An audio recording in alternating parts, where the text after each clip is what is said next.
되신 영광 널리 펴 다 알게 하소서. 내 주의 귀한 이름이 날 위로하시고 이 귀의 음악 같으니 참 희락되도다.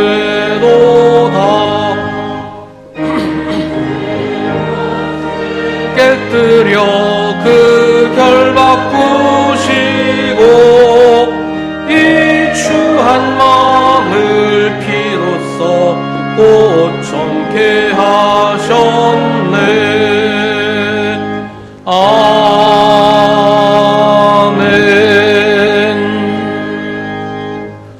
우리는 예수로 말미암아 끊임없이 하나님께 찬미의 제사를 드립시다. 이것은 곧 그의 이름을 고백하는 입술의 열매입니다. 선을 행함과 가진 것을 나눠주기를 소홀히 하지 마십시오. 하나님께서는 이런 제사를 기뻐하십니다. 아멘.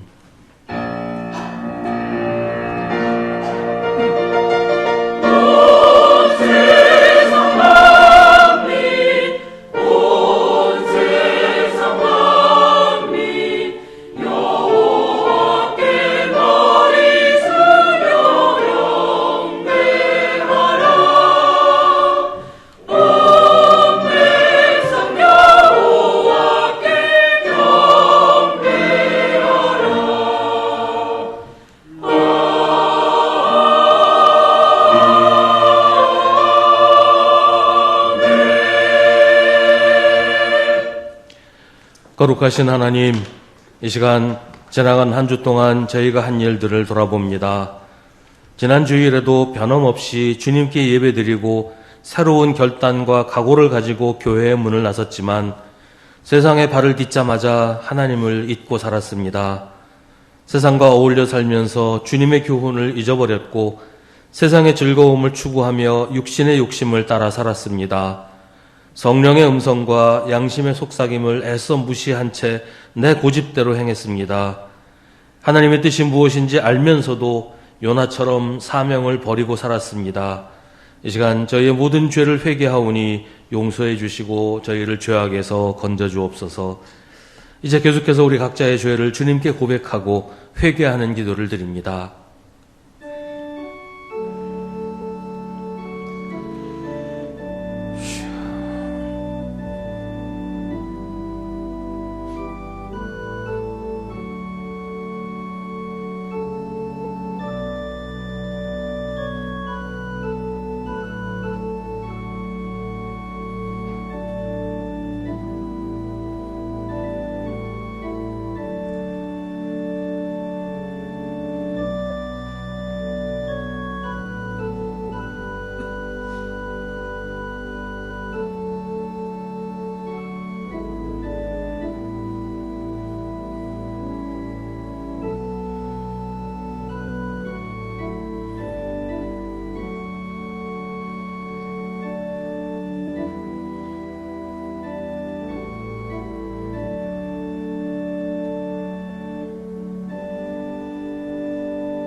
주님 같으신 하나님이 또 어디에 있겠습니까? 주님께서는 죄악을 사유하시며 살아남은 주님의 백성의 죄를 용서하십니다. 진노하시되 그 노여움을 언제까지나 품고 계시지는 않고 기꺼이 한결같은 사랑을 베푸십니다. 아멘. 사도신경으로 우리의 신앙을 고백하겠습니다. 나는 전능하신 아버지 하나님 천지의 창조주를 믿습니다. 나는 그의 유일하신 아들 우리 주 예수 그리스도를 믿습니다. 그는 성령으로 잉태되어 동정녀 마리아에게서 나시고 본디오 빌라도에게 고난을 받아 십자가에 못 박혀 죽으시고 장사된 지 사흘 만에 죽은 자 가운데서 다시 살아나셨으며 하늘에 오르시어 전능하신 아버지 하나님 우편에 앉아 계시다가 거기로부터 살아있는 자와 죽은 자를 심판하러 오십니다. 나는 성령을 믿으며 거룩한 공교회와 성도의 교제와 죄를 용서받는 것과 몸의 부활과 영생을 믿습니다. 아멘. 성시교독은 주보에 있는 시편 107편의 말씀입니다. 주님께 감사드려라. 그는 선하시며 그의 인자하심이 영원하다. 주님께 구원받는 사람들아, 이곳에서 구원받는 사람들아, 모두 주님께 감사드려라. 동서남북 사방에서 주님께서 모아들이신 사람들아, 모두 주님께 감사드려라.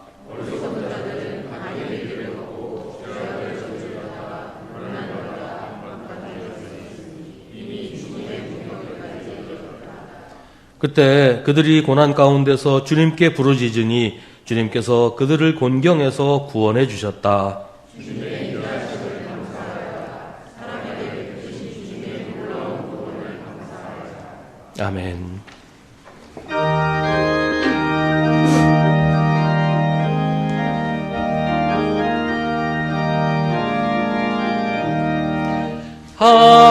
하나님은 나의 목자시니 내게 부족함이 없으리로다.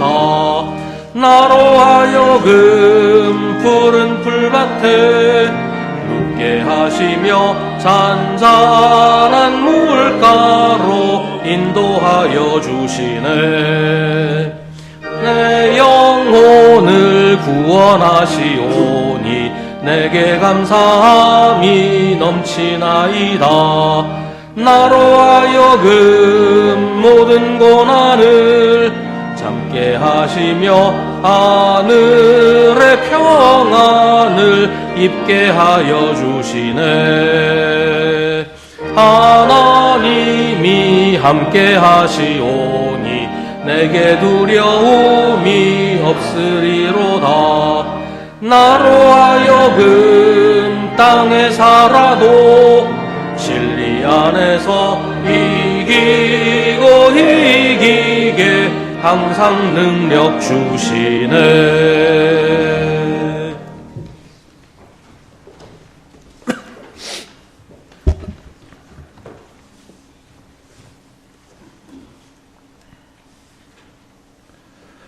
사랑과 은혜가 풍성하신 하나님 아버지, 지난 시간 저희를 지켜주시고 인도해 주심에 감사를 드립니다.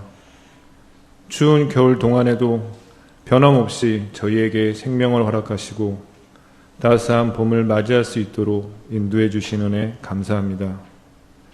지난 시간 하나님의 놀라운 섭리와 사랑이 저희 삶 속에 가득했음을 깨닫습니다. 주님의 따스한 손길과 변함없는 사랑에 저희 삶 속에서 경험하며 이 모든 것이 주님의 은혜임을 고백하고 겸손한 마음으로 감사를 드립니다.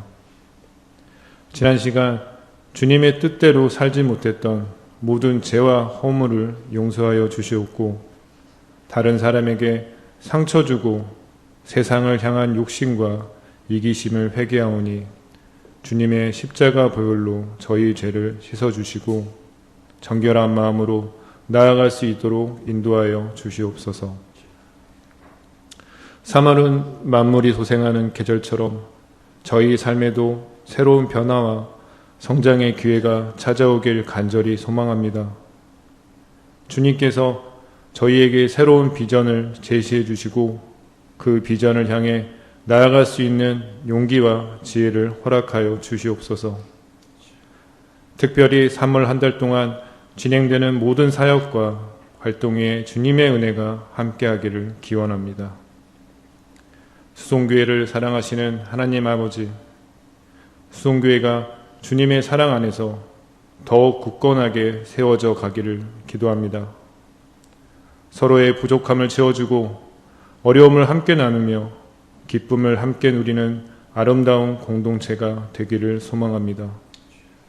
특별히 연약하고 어려움을 겪는 성도들을 기억하여 주시옵고 질병으로 고통받는 이들에게 치유의 은혜를 베풀어 주시옵소서.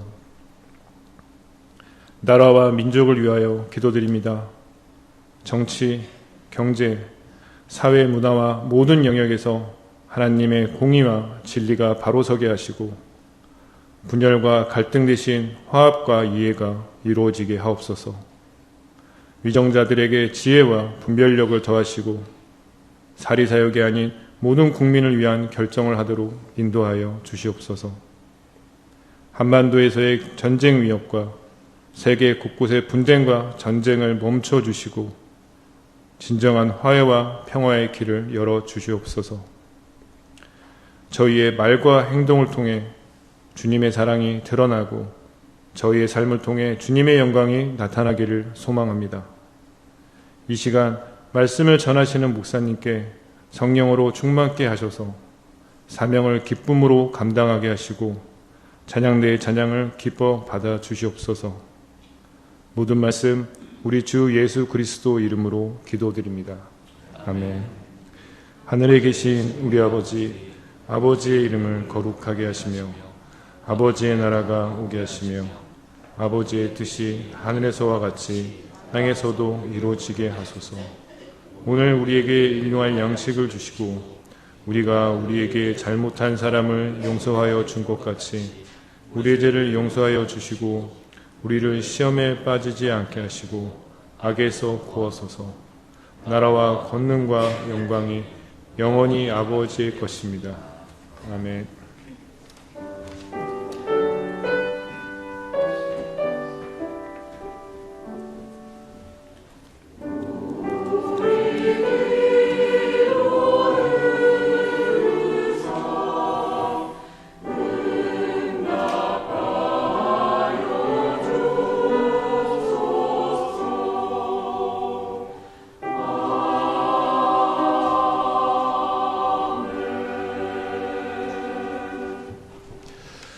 오늘 우리에게 주시는 하나님의 말씀은 구약성경 시편 23편 1절부터 6절입니다. 하나님의 말씀을 봉독하겠습니다. 이 말씀을 통해 하나님의 음성을 들으시기 바랍니다. 주님은 나의 목자시니 내게 부족함 없어라. 나를 푸른 풀밭에 누이시며 쉴 만한 물가로 인도하신다. 나에게 다시 새 힘을 주시고 당신의 이름을 위하여 바른 길로 나를 인도하신다. 내가 비록 죽음의 그늘 골짜기로 다닐지라도 주님께서 나와 함께 계시고 주님의 막대기와 지팡이로 나를 보살펴 주시니 내게는 두려움이 없습니다. 주님께서는 내 원수들이 보는 앞에서 내게 잔치상을 차려주시고 내 머리에 기름 부으시어 나를 귀한 손님으로 맞아주시니 내 잔이 넘칩니다. 진실로 주님의 선하심과 인자하심이 내가 사는 날 동안 나를 따르리니 나는 주님의 집으로 돌아가 영원히 그곳에서 살겠습니다. 아멘. 이것은 하나님의 말씀입니다.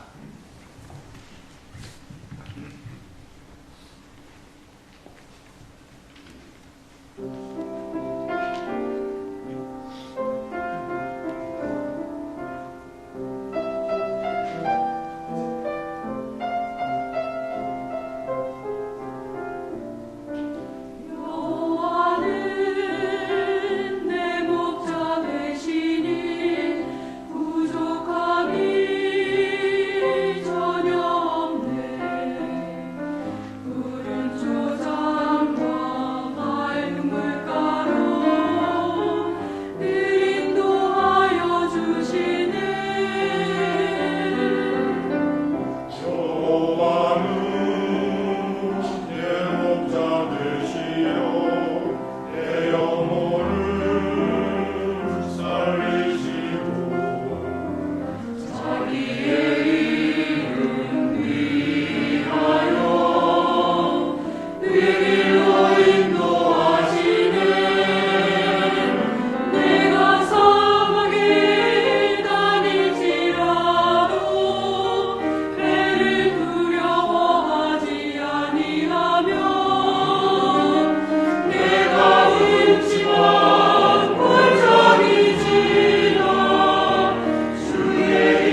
목자라고 하면 제일 먼저 떠오르는 모습은 아마 예수님 태어나실 때 찾아가서 경배했던 베들레헴의 목자들이 아닐까 합니다. 들판에서 양을 치며 노숙을 하다가 천사가 하는 말을 듣고서 베들레헴을 다 뒤져서 태어나신 아기 예수를 찾아내고 사람들에게 아기 예수가 태어났다는 소식을 알려주었던 그 목자들, 우리 제일 먼저 떠오르는 이미지일 거예요. 우리에게 이 목자의 이미지는 가난하고 무시당하는, 양과 함께 들판에서 노숙하는 이런 하층면의 모습입니다. 실제로 목자가 사회에서 존경받거나 부유한 사람들은 아니었어요. 물론 양을 많이 가진 양의 주인들은 부유할 수 있지만 거의 고용돼서 직접 양을 자기가 치는 그 목자는 힘들고 가난한 삶을 살았던 사람이었습니다. 구약 시대의 목자는 신약 시대의 목자보다는 좀 더 나았을 거라고 보지만 그렇다고 그때도 신분이 높은 사람은 아니었어요. 이스라엘의 가장 위대한 왕이라고 하는 다윗이 목자 출신이지만 왕이 되었으니까 위대해진 거지 목자라서 위대해진 건 아니었거든요. 성경에서 목자는 하나님을 상징하는 표현으로 사용됩니다. 하나님이 이스라엘의 목자시라는 것이 이스라엘의 신앙 고백이었어요. 이 목자라는 직업이 고귀한 것은 아니었지만 가장 고귀하신 하나님을 목자라고 불렀던 것은 이스라엘이 유목민이기 때문이었습니다. 이스라엘은 하나님의 양이고 하나님은 이스라엘의 목자라는 것이 그들의 역사, 그들의 삶에서 경험했던 하나님의 모습이었던 겁니다. 양의 입장에서 보면 목자는 절대적인 존재예요. 자기를 살릴 수도 있고 죽일 수도 있는 생사여탈권을 가진 존재가 목자였어요. 일부러 목자가 양을 죽이지 않더라도 양이 맹수의 습격을 받을 때 목숨을 걸고 구해주지 않으면 양은 꼼짝없이 죽게 되잖아요. 그러니까 양으로서는 목자의 손에 전적으로 자기의 생명이 달린 거예요. 또 먹을 양식도 마실 물도 목자가 없으면 해결이 안 됩니다. 양은 자기 스스로 먹이를 찾거나 포식자로부터 자기를 보호할 능력이 거의 없는 무력한 동물이에요. 그래서 목자가 없으면 양은 살 수가 없습니다. 그렇기 때문에 양은 어떤 목자를 만나느냐에 따라서 삶이 달라집니다. 모든 목자가 다 똑같지는 않거든요. 양을 아끼고 사랑으로 돌보는 목자가 있는가 하면 그냥 돈벌이 수단으로만 여기는 목자들도 얼마든지 있으니까요. 자기 생명을 걸고 포식자로부터 양을 지키는 목자가 있는가 하면 양을 잡아먹는 목자, 양으로 자기 배를 불리는 목자도 있단 말이에요. 오늘 시편 23편은 주님이 나의 목자라고 노래합니다. 나를 양이라고 하면 하나님이 나의 목자시라는 거죠. 양에게 있어서 목자는 절대적인 존재라고 했는데 하나님은 그 자체로 절대적인 존재예요. 양을 먹이고 지키는 일에 있어서 조금도 허점이나 부족함이 없는 완벽한 목자이십니다. 그래서 주님이 목자인 양은 안전하고 부족함이 없습니다. 오늘 시편은 다윗의 노래라고 합니다. 근데 이 다윗이 이 노래를 지을 때는 나이가 많이 들어서 지금까지 살아온 자기 인생을 쭉 돌아보면서 이런 노래를 불렀을 거라고 다들 얘기합니다. 지금까지 살아온 나의 삶을 돌아보니 하나님이 나의 목자가 되셔서 나를 인도하셨다 하고 다윗이 고백하는 겁니다. 그래서 자기 인생에서 부족함이 없었다라는 것이죠. 우리가 잘 아는 것처럼 다윗의 인생이 그냥 평탄하고 복되기만 한 건 아니었어요. 사울왕의 시기 때문에 죽을 고비를 여러 차례 넘겨야 했고 심지어 이스라엘에서는 살지도 못해서 원수 나라인 블레셋에 도망가서 블레셋 왕에게 자기 몸을 의탁하기도 했어요. 아들 압살롬이 반란을 일으켜서 도망다니기도 했고 부하장군인 요압의 위세에 눌려서 왕이면서도 눈치를 보면서 살아야 하기도 했습니다. 일생 동안 끊임없는 전쟁에 시달려야 했고 바세바와의 사이에서 낳은 아들이 어려서 죽는 아픔도 겪어야 했습니다. 왕으로서의 권력과 영광은 누렸지만 오늘 시에서 노래하는 것처럼 평안하고 복된 삶은 아니었어요. 그러나 그 인생을 살아온 다윗이 자기 살아온 그날들을 쭉 돌아보면서 그렇지 않다고 노래합니다.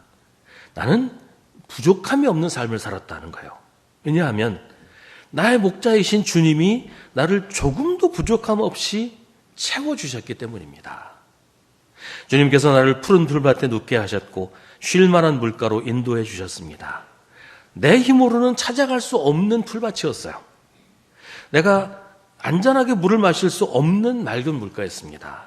원래 그런 곳, 풀밭이 있고 깨끗한 물이 있고 이런 곳에는 양 같은 동물들을 사냥하려고 맹수들이 다 도사리고 있어요. 양 혼자 힘으로는 그런 곳에 갈 수도 없을 뿐만 아니라 혹시 어떻게 가게 되더라도 영락없이 늑대나 사자밥이 될 수밖에 없단 말이죠. 예수님의 비유 가운데 잃어버린 양을 찾아내는 목자 이야기가 있는데요. 목자가 그렇게 양을 찾아내는 이유는 그대로 두면 굶어 죽거나 목말라 죽거나 아니면 맹수의 밥이 될 것이었기 때문이에요. 그런데 주님이 나의 목자이셔서 그런 좋은 곳에서 안전하고 편안하게 풀도 뜯고 물도 마시고 누워서 쉴 수도 있었다고 다윗은 노래합니다. 그 삶이 고달프고 힘겨웠어도 다윗은 자기가 가장 편안하고 안전하게 살았다고 노래하는 겁니다. 다윗의 삶이 고달팠다는 흔적은 이 시편 여러 곳에서 드러납니다. 3절에서는 나에게 다시 새 힘을 주셨다고 하는데요. 여기서 새 힘을 주셨다는 말은 회복시키신다라는 뜻이에요. 근데 여기서 말하는 회복시킨다라는 이 말, 그 성경 원래 그 단어의 의미는 길을 잃고 헤매거나 낙심해서 죽어가는 상태에서 원래 자리, 있어야 할 자기 자리로 되돌려 놓는다라는 뜻이 있어요. 예수님의 비유에서 목자가 길을 잃어버린 양을 들쳐업고 양무리들 가운데로 양이 원래 있어야 할 그 자리로 다시 데리고 오시는 것이 회복시키시는 것이고 그게 새 힘을 주시는 일이라는 말이에요.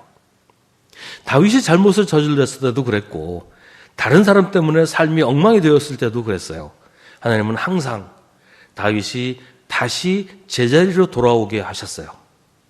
다윗의 삶을 회복시키시고 다윗을 온전하게 하십니다. 3절은 계속해서 주님께서 주님의 이름을 위하여 바른 길로 인도하신다고 합니다. 미르바 던이라고 하는 기독교 작가가 있는데요. 그 사람이 이런 얘기를 한 적이 있어요. 어느 날 자전거를 타고 이제 비포장 도로를 달리고 있었는데 아마 그 전에 좀 비가 오고 땅이 질척질척한 상태에서 오토바이가 그 길로 지나갔나 봐요. 이제 땅이 다시 굳은 다음에 자전거를 타고 갈래다 보니까 오토바이가 지나가면서 그 바퀴 자국을 땅에 깊게 만들어 놔서 자전거 타고 가기가 불편한 거예요. 자꾸 그 오토바이 바퀴 자국에 빠지고 거기서 벗어나려면 또 자전거가 걸려 넘어지거나 자꾸 이렇게 되니까 너무 힘든 거예요. 그러다가 문득 그런 생각을 했답니다. 야, 내가 이 바퀴 자국을 피해서 가려고 이렇게 애쓸 필요가 없이 이 바퀴 자국 따라서 한번 달려보면 어떨까? 오토바이 때문에 길에 패인 그 바퀴 자국을 따라서 자전거를 타고 가면 어떨까? 하고 생각하고 그렇게 했답니다. 근데 놀랍게도 오토바이 바퀴 때문에 파인 그 바퀴 자국을 따라가는 것이 그동안 자기가 자전거를 타던 중에 가장 부드러운 주행을 할 수 있게 해줬다는 거예요. 마치 기차가 궤도를 달리듯이 오토바이 바퀴 자국을 따라 달리면서 속도도 더 낼 수 있었고 긴장을 풀고 주변의 아름다운 풍경을 즐길 수도 있었다는 겁니다. 오토바이 바퀴가 만든 그 자국이 마치 선로처럼 길잡이가 되었고 자기가 가려고 했던 그 목적지로 안전하고 편안하고 빠르게 인도하는 그 인도자가 되었다는 겁니다. 이제 운전하면서 처음 가는 길을 갈 때 뭐 어느 길로 가야 될지 몰라서 당황하면 내비게이션을 켜면 길을 가르쳐 주잖아요. 요즘에는 걸어서 갈 때도 스마트폰 켜면 길 안내를 잘 해줍니다. 근데 가끔 운전하다 보면 그런 경우가 있어요. 내비를 켜고도 내비가 가라는 대로 안 가고 이거 내가 아는 길이야. 혹은 일로 가는 건 이상한 것 같은데 일로 갈 거야. 그리고 내비가 지시하지 않는 길로 가는 경우들이 있죠. 그러면 내비가 계속 경고를 해요. 경로를 이탈했습니다. 경로를 이탈했습니다. 저도 뭐 그럴 때가 종종 있는데 가끔 그런 생각이 들어요. 내비가 경로를 이탈했습니다. 계속 하다가 계속 말을 안 들으면 아까 좀 더럽게 말 안 듣네. 네 맘대로 가라 그러고 자기가 다 꺼져버리지 않나. 그런 생각을 한 번씩 할 때가 있어요. 근데 내비 말 안 듣고 멋대로 가다가 엉뚱한 길로 가서 멀리 돌아가거나 다른 데로 가게 되는 경우도 종종 있거든요. 하나님은 우리를 바른 길로 인도하십니다. 그 길을 따라가면 푸른 풀밭과 쉴 만한 물가가 나옵니다.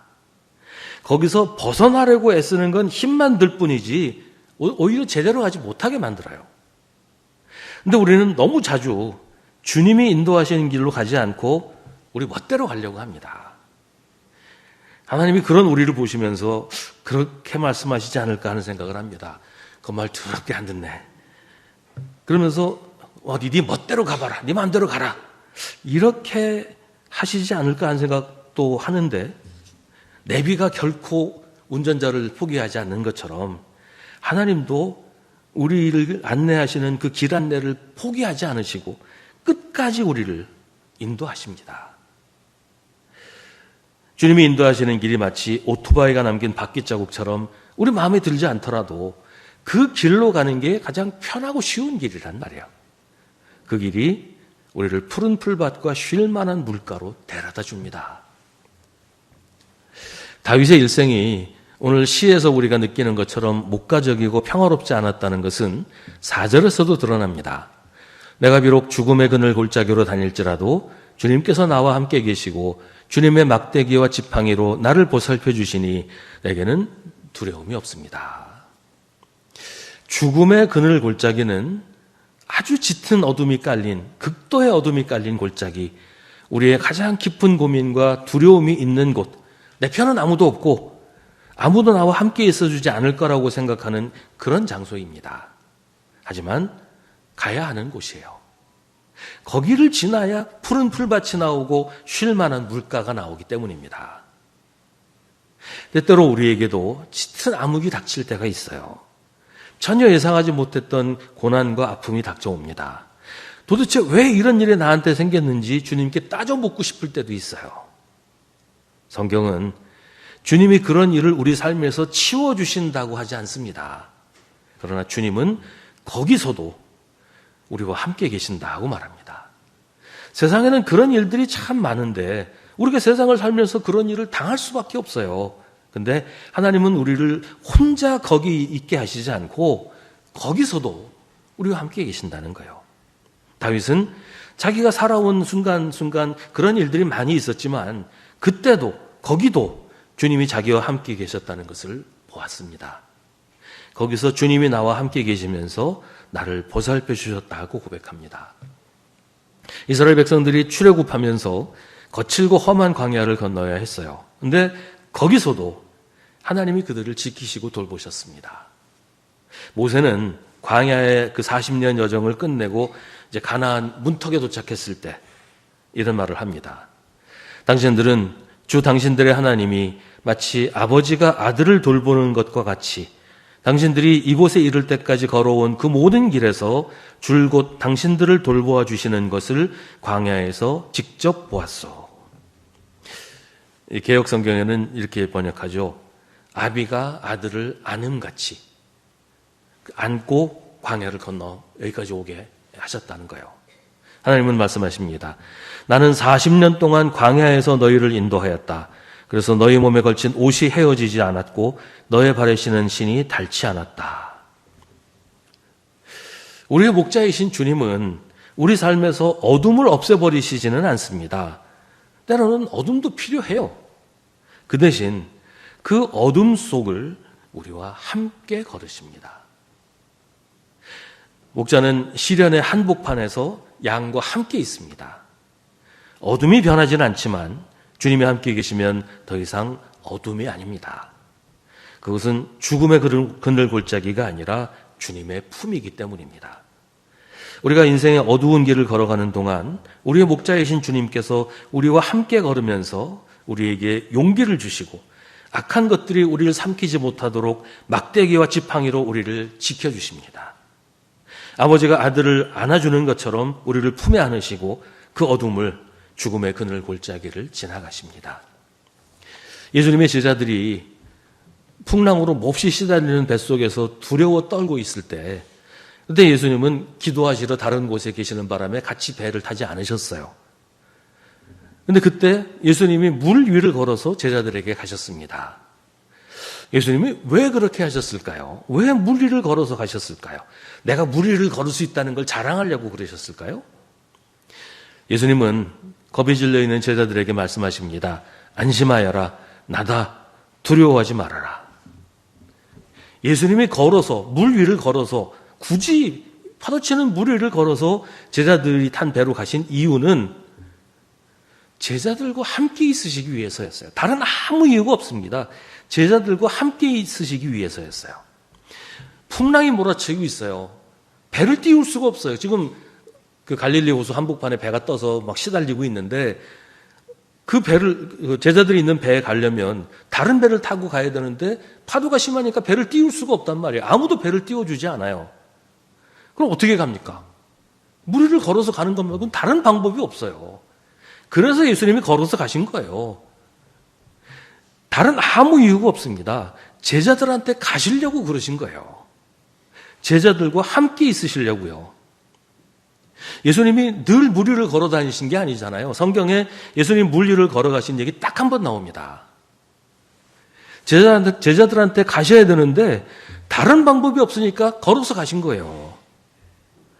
그러니까 중요한 것은 예수님이 물 위를 걸으셨다 이게 아니고 물 위를 걸어서라도 제자들한테 가셨다는 게 중요한 거예요. 죽음의 공포에 사로잡힌 제자들, 시편의 표현대로 하면 죽음의 그늘 골짜기에 있는 하나님의 백성들, 제자들과 함께 계시기 위해서 그러신 거란 말이죠. 우리의 두려움, 우리의 낙심은 우리를 고립시킵니다. 내 옆에 아무도 없다고 생각하게 만들어요. 근데 바로 그때 주님이 우리와 함께 걷고 계십니다. 우리를 회복시키시고 바른 길로 인도하십니다. 우리는 우리 삶에 죽음의 그늘 골짜기 같은 건 없었으면 좋겠다고 생각하지요. 고난이나 시련은 우리를 피해서 갔으면 좋겠다고 생각합니다. 근데 바로 그때 주님이 우리와 함께 계신다는 건 쉽게 잊어버려요. 다윗은 자기 인생을 돌아보면서 자기가 그런 골짜기를 수도 없이 지나왔다는 것을 깨닫습니다. 그리고 그때마다 주님이 함께 하셨다는 사실도 깨닫습니다. 우리의 고난은 주님이 주시는 은혜의 자리입니다. 우리의 아픔은 주님이 주시는 은혜를 받을 장소입니다. 그러니 도망갈 것도 아니고 회피할 일도 아니에요. 내가 비록 죽음의 그늘 골짜기로 다닐지라도 주님께서 나와 함께 계시고 주님의 막대기와 지팡이로 나를 보살펴 주시니 내게는 두려움이 없습니다. 5절은 4절하고 비슷하지만 조금 다른 상황이에요. 주님께서는 내 원수들이 보는 앞에서 내게 잔치상을 차려주시고 내 머리에 기름 부으시어 나를 귀한 손님으로 맞아주시니 내 잔이 넘칩니다. 원수들이 나를 지금 노려보고 있어요. 틈만 나면 달려들어서 나를 해치려고 하고 있어요. 이런 아주 다급하고 위험한 상황이에요. 여기서 말하는 원수들은 나를 조롱하고 나를 넘어뜨리고 나를 해치려고 하는 사람들인데 내가 뭘 잘못해서가 아니에요. 내가 옳지 못해서가 아니고 자기들의 악한 행동에 동조하지 않는다고 나를 미워하고 나한테 안갚음하려고 하는 거지요. 주님은 그런 자들이 보는 앞에서 나한테 잔치상을 차려주십니다. 이 잔치상을 차린다는 게 뭐겠어요? 잔치상을 차린다는 얘기는 잔치를 베푼다는 얘기죠. 잔치를 베푸는 건 왜 그래요? 잔치를 할 만한 일이 있으니까 잔치를 하는 거란 말이에요.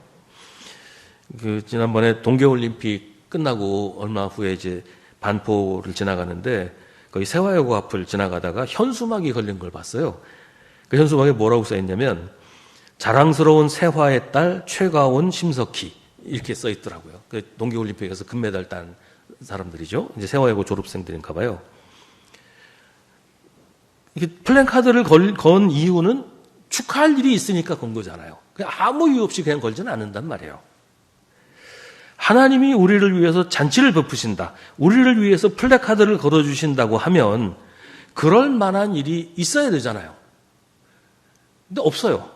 그러면 하나님이 그럴 만한 일을 만들어 주신다는 뜻이에요. 우리가 뭘 잘해서가 아니고, 우리가 잔치할 만한 기쁜 일이 있어서가 아니고, 하나님이 우리에게 잔치를 벌일 만한 기쁜 일을 만들어 주셔서 원수들이 보는 앞에서 잔치를 벌여 주신다는 겁니다. 그 잔치에서 주님은 내 머리에 기름을 부어주시고 잔이 넘치도록 부어주십니다. 주님은 항상 우리한테 넘치도록 부어주십니다. 주님이 주시는 것에는 한계가 없어요. 한계가 있는 것은 언제나 하나님의 은혜를 받아들이는 우리의 믿음이에요. 우리의 믿음이 너무 조그마니까 하나님이 퍼부어 주셔도 그걸 제대로 받지를 못한다는 거예요. 우리가 마음을 열고 믿음으로 하나님의 은혜를 받으면 그 은혜가 우리 삶에 넘치게 되는 겁니다.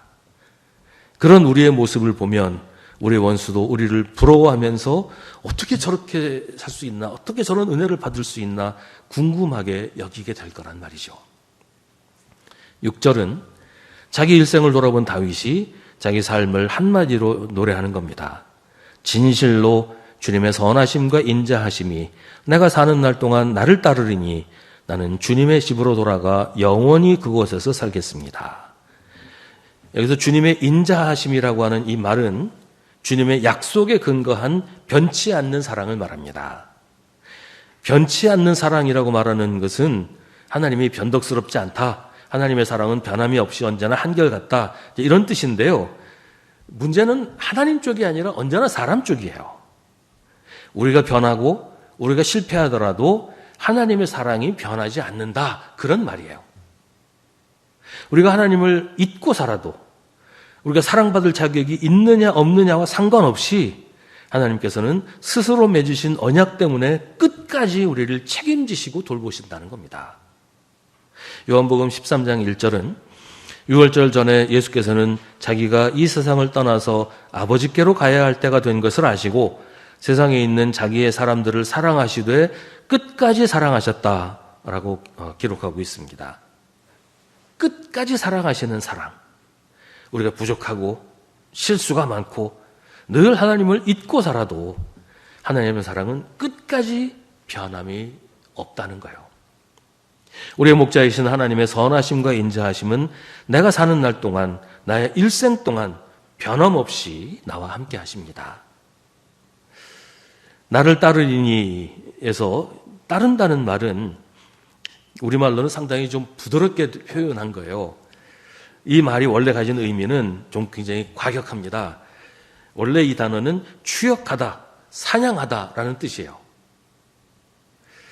요새 전쟁이 여러 곳에서 많은데 전쟁하는 장면을 보면 그런 모습을 많이 봐요. 비행기, 전투기가 날아오거나 미사일이 날아와서 폭격을 하잖아요. 그 밑에서 방공망이 가동이 돼서 날아오는 비행기나 미사일이 발사돼서 격추를 시켜요. 근데 이제 비행기 같은 건 조종사가 있으니까 미사일이 밑에서 날아오면 이리저리 피해서 뭐라 그러죠? 운전을 한다 해야 되나요? 피해서 이제 가요. 근데 미사일이 비행기가 싹 피했다고 포기하지 않아요. 끝까지 따라갑니다. 비행사가 조종을 해가지고 미리 피하고 저리 피해도 끝까지 따라가서 격추를 시켜요. 그 말입니다. 나를 따르리니, 이 말은 하나님의 사랑이, 하나님의 선하심과 인자하심이 우리를 끝까지 추격해서 사로잡으신다는 말이에요. 피할 수도 없고 도망갈 수도 없다는 거죠. 그냥 하나님의 사랑 안에서 하나님의 도우심과 보호를 받으며 사는 게 지혜로운 거라는 말이에요. 영원히라는 말은 직역하면 날들의 길이 동안이라는 뜻이에요. 우리가 사는 모든 날 동안 하나님이 우리를 돌보실 뿐 아니라 세상의 모든 날들이 존재하는 동안, 그러니까 창세 때부터 종말까지 그 모든 시간에, 모든 날에, 모든 순간에 하나님의 선하시고 인자하심이 우리를 추격하시고 붙잡으시고 사로잡으신다는 말입니다. 하나님의 사랑이 우리를 놓치는 법은 없습니다. 한순간도 우리가 하나님 없이 혼자 있는 시간이 없습니다. 하나님이 우리를 잠깐 놓치시는 빈틈을 노려서 우리를 해치고 무너뜨리려고 하는 모든 시도는 헛수고일 뿐이에요. 그런 시간은 오지 않기 때문입니다. 오늘 시편은 하나님은 우리의 목자라고 노래합니다. 목자는 항상 양과 함께 있습니다. 양과 함께 자고 양과 함께 생활을 해요. 혹시 양이 도망가도 목자는 끝까지 쫓아가서 양을 찾아내서 들쳐업고 양의 우리로 돌아옵니다. 하나님은 멀리 계신 분이 아니라 항상 우리와 함께 계시는 목자입니다. 오늘 시에서 노래하는 것처럼 하나님은 우리와 함께 걸으십니다. 우리 인생 여정의 동반자가 되어주십니다. 오래전에 많이 불렀던 복음송 가운데 이런 노래가 있어요. 내 인생 여정 끝내어 강 건너 언덕 이를 때 하늘문 향해 말하리 예수 인도하셨네. 이 가시밭길 인생을 허덕이면서 갈 때 시험과 환난 많으나 예수 인도하셨네. 내 밟은 발걸음마다 주 예수 보살피시사 승리의 개가 부르며 주를 찬송하리라. 매일 발걸음마다 예수 인도하셨네. 성도 앞에 나의 무거운 죄짐을 모두 벗고 하는 말 예수 인도하셨네. 주님은 기쁠 때나 슬플 때나 건강할 때나 아플 때나 우리 손잡고 우리와 동행하십니다. 우리의 목자가 되어주셔서 멀리 있지 않으시고 항상 우리와 함께 계십니다. 우리도 때로는 죽음의 그늘 골짜기를 건너야 하지만 거기서도 주님은 우리와 함께 계십니다. 거기서 주님의 막대기와 지팡이로 우리를 보호하시고 맹수와 맹렬하게 싸우십니다. 악한 것들을 향해 호통을 치시면서 우리를 보호하시고 인도하십니다. 우리가 주님을 피해 도망가도 주님은 끝까지 우리를 추적해서 붙잡아 주십니다. 그래서 우리도 노래합니다. 주님은 나의 목자시니 내게 부족함 없어라. 진실로 주님의 선하심과 인자하심이 내가 사는 날 동안 나를 따르리니 나는 주님의 집으로 돌아가 영원히 그곳에서 살겠습니다. 우리 마음에 불만이 있습니까? 하나님께 대해서 아쉬움과 원망이 있습니까? 오늘 이 시를 소리내서 읽어보세요. 주님은 나의 목자시니 내게 부족함 없어라. 우리 삶에서 이 시가 진리라는 것을, 이 말씀이 바로 나의 이야기라는 것을 고백하게 될 것입니다. 기도하겠습니다. 오늘 우리에게 주신 하나님의 말씀을 깊이 묵상하십시오. 이 말씀을 통해 지금 우리에게 말씀하시는 하나님의 음성을 들으십시오.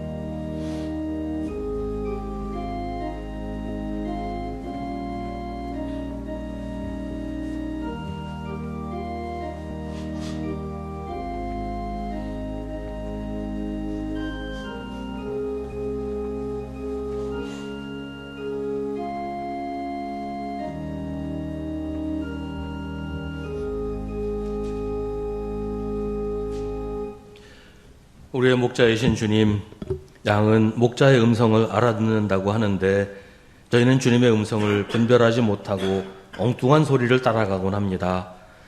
그런 우리를 끝까지 사랑하시고 끝까지 동행하시는 주님께 감사드립니다. 때로 힘들고 지쳐서 혼자 남겨졌다고 생각하게 될 때도 그때도 누구보다 가까이 주님이 계시고 주님의 막대기와 지팡이로 저희를 지키시고 계신다는 사실을 잊지 않게 하여 주옵소서. 언제나 우리와 함께 계시는 주님을 우리도 사랑하여 주님 손 놓지 않고 늘 주님 품에 살게 하여 주옵소서. 주님과 동행하는 것을 기뻐하며 살게 하여 주옵소서. 예수님의 이름으로 기도하옵나이다. 아멘.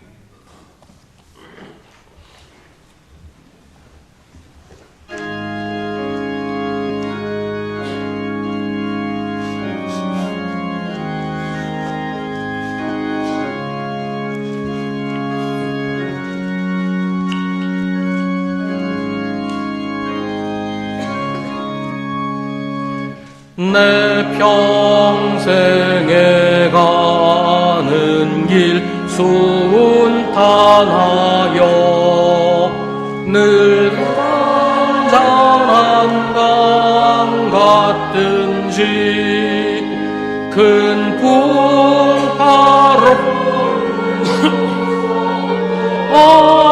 어렵든지 나의 영혼은 늘 편안하 내 영혼 평안해 내 영혼 평안해 전화기는 우리를 삼키려고 입 벌리고 날려와도 주 예수는 우리의 해장되니 끝내 싸워서 이기리라 내 영혼 평안해 내 영혼 평안해 내 지은 죄 주홍빛 같더라도 주 예수께 나르면 그 십자가 피로써 다 씻으사 흰 눈보다 더 정하리라 내 영혼 평안해 내 영혼 평안해 저 공중에 구름이 일어나며 큰 나팔이 울릴 때 주 오셔서 세상을 심판해도 나의 영혼은 겁없으리 내 영혼 평안해 내 영혼 평안해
모든 것이 주께로부터 왔으니 이 예물을 주께 바치나이다.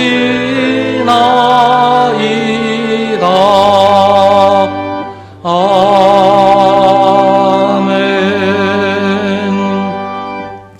사랑하는 하나님, 하나님의 은혜로 또 한 주간을 살았습니다. 주님의 사랑으로 어려운 가운데서도 평안과 기쁨을 누리며 살았습니다. 주님의 은혜와 사랑에 감사하는 마음으로 저의 작은 정성을 바치오니 주님 받아주시옵소서. 주님 앞에 나올 때마다 늘 부끄러운 마음입니다. 주님은 저희를 위해서 모든 것을 주셨는데 저희는 주님을 믿는다고 하면서도 때로는 의심하고 때로는 원망하며 때로는 주님을 외면하기까지 했습니다. 주님을 모른다고 부인했던 베드로가 바로 저희들입니다. 주님의 저희의 부족함을 용서하여 주옵소서. 주님, 사순절을 지내고 있습니다. 주님의 사랑을 마음 깊이 느끼며 감사하며 사순절 마지막 순간까지 주님과 동행하며 이 계절을 보내게 하여 주옵소서. 주님, 성도들의 삶을 기억해 주시고 저희의 모든 아픔과 눈물을 주님께서 위로하여 주옵소서. 살아가는 일이 고달플 때에도 주님이 함께 하심을 믿고 힘을 내게 하시옵소서. 주님은 크고 높고 화려한 곳에 계시지 않고 저희처럼 작고 낮고 초라한 이들에게 찾아오셔서 저희와 함께 하신다는 사실을 늘 기억하게 하시옵소서.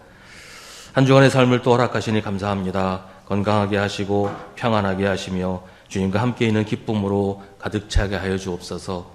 주님, 이 시간 우리 함께 기도하오니 지금 백창기 장로님 몸의 연약함으로 인하여 힘든 가운데 있습니다.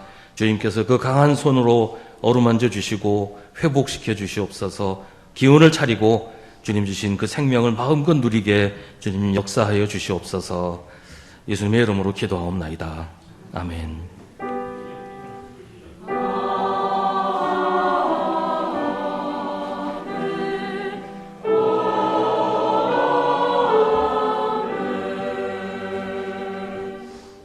잠시 자리에 앉으시기 바랍니다. 네, 장로님 좀 시원한 데로 가실 수 있으시면 좋겠는데 더워서 더 그러실 것 같은데. 네, 교회 소식을 말씀드리겠습니다. 매일 저녁 9시에 교회를 위해서 기도하실 때 우리 아동부를 위해서 이번 한 주간 기도해 주시기를 바랍니다. 오늘 오후 1시 30분부터 본당에서 주일 선교 공부를 합니다. 다음 주일 2부 예배 후에는 교구별 모임을 합니다. 다음 주일 오후 1시 30분에 당회실에서 3월 정기 당회를 합니다. 3월 25일 수요 기도회는 인내교구에서 주관하는 구역연합 예배로 드립니다. 3월 29일 주일 오후에는 북한 선교 예배를 드립니다. 예배 후에 북한 선교회 총회도 함께 하겠습니다. 3월 30일 월요일부터 4월 4일 토요일까지 매일 아침 6시에 본당에서 고난주간 전교인 새벽 기도회를 합니다. 담당 교구는 날에 표에 왔습니다. 기도하실 분을 저한테 미리 알려주시고 찬양도 준비해 주시기 바랍니다. 고난주간 동안 연속 기도를 합니다. 기도표는 게시판에 있으니까요. 그 빈칸 남지 않도록 다 채워서 기도가 중단되지 않도록 힘써주시기를 바랍니다. 4월 5일은 부활주일입니다. 부활주일 예배는 오전 11시에 전교인 예배로 드립니다. 예배 중에 성찬식을 함께 하겠습니다. 부활주일 오후에는 교구대항 찬양대회를 합니다. 오늘 주일 공동 식사는 인내교구에서 준비합니다. 4월 5일 주일 공동 식사는 충성교구에서 준비합니다.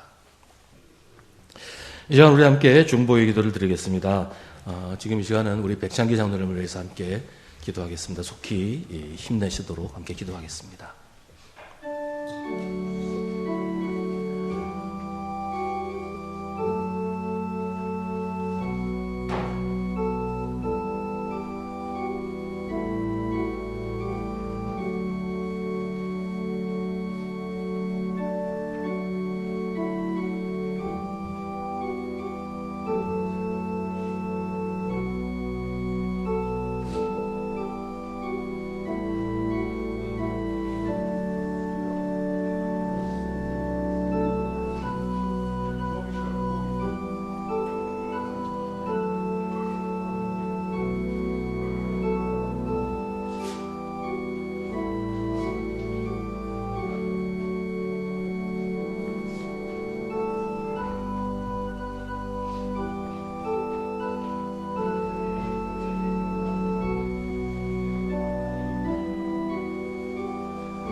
모두 자리에서 일어나시기 바랍니다.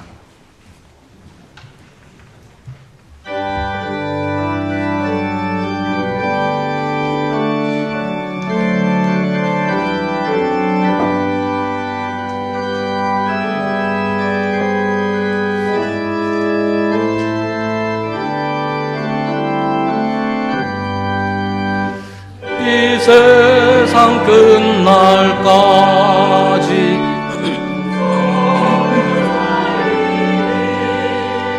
내 친구 되신 주여 늘 함께 하소서. 주 나와 함께 하면 전쟁도 없고 주 나를 인도하면 늘 안심하리라. 나 주를 따를 때 주 약속하신 것 그 영광 중에 모두 이루어 주소서. 나 주의 뒤를 따라 섬기며 살리니 그 크신 은혜 속에 날 인도하소서. 이 세상 온갖 시험 내 마음을 흔들고 저 악한 원수들이 안팎에 있으나 주 나를 돌보시사 내 방패 되시고 내 옆에 계신 것을 늘 알게 하소서. 저 영광 빛난 곳을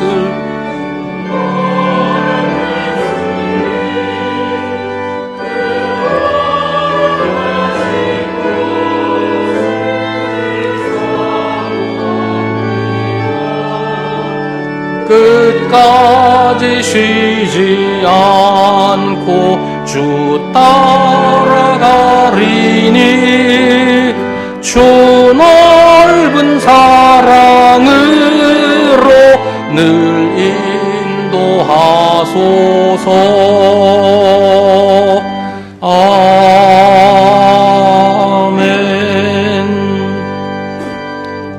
우리의 목자이신 예수님의 음성에 귀를 기울이고 그 음성을 따라 순종하며 삽시다.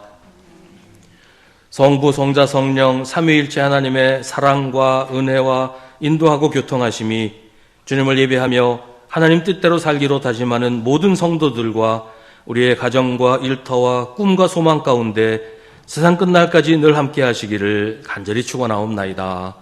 아멘.